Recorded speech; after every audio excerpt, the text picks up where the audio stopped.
اللہ رب العزت نے جڑا عقل کو بڑھایا، رب کائنات عقل کو بڑھا کے عقل کو بلایا ہے. عقل رب دی پاک بارگاہ کے اندر آئی، آگے عقل بندگی کی تھی ہے. رب کائنات نے فرمایا اے عقل تو آئی ہے اور تے آگے بندگی کی تھی ہے. میں دنیا کے اندر سب تو زیادہ عزت والا تینوں پر ایسا، اور میرے نزدیک اگر کہ شے دی عزت ہو سی وہ تیری ہو سی.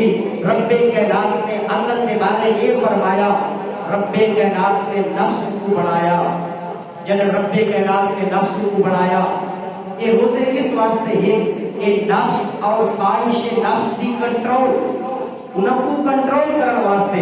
جب رب کائنات نے نفس کو بڑھایا ہے، رب کائنات نے نفس کو بلایا ہے. یہ نفس کون آیا ہے؟ رب کائنات نے سوال کیتا، رب کائنات نے عقل کے کول یہ بھی سوال کیتا ہے کہ رسال تو کون ہے، تیری حقیقت کیا ہے اور میں کون ہاں؟ عقل جواب دیتا ہے کہ تو رب ہے، میں تیرا بندہ، تو خالق تے میں مخلوق، تو مالک تے میں مملوک. یہ عقل جواب دیتا ہے. اور نفس آیا ہے، رب کائنات نے نفس نے کوئی پوچھا، جنہوں سوال کیتا، اس نفس تکبر کیتا، اس جنہوں تکبر کیتا کوئی جواب نہ دیتا.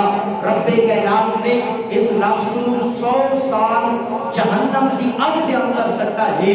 جنہوں جہنم دی اگ دے وچوں 100 سال گزرن تو بعد جب رب کائنات نے اس نفس کو کٹا ہے، رب کائنات نے سوال کیتا ہے، رب کائنات نے پوچھا ہے، ون نفس کے اندر تکبر آئی، نفس کے اندر ایک غرور آئی. رب کائنات نے اور اس نفس کو 100 سال بھوک کے اندر پا چھوڑا، پیاس کے اندر پا چھوڑا.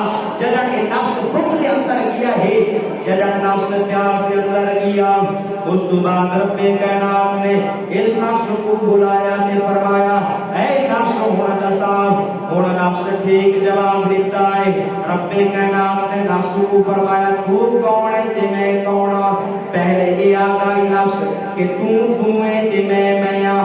اتنا بڑا تکبر، اتنا بڑا غرور، اور ایک بھوک تے پیاس کے بعد رب کائنات نے پوچھا ہے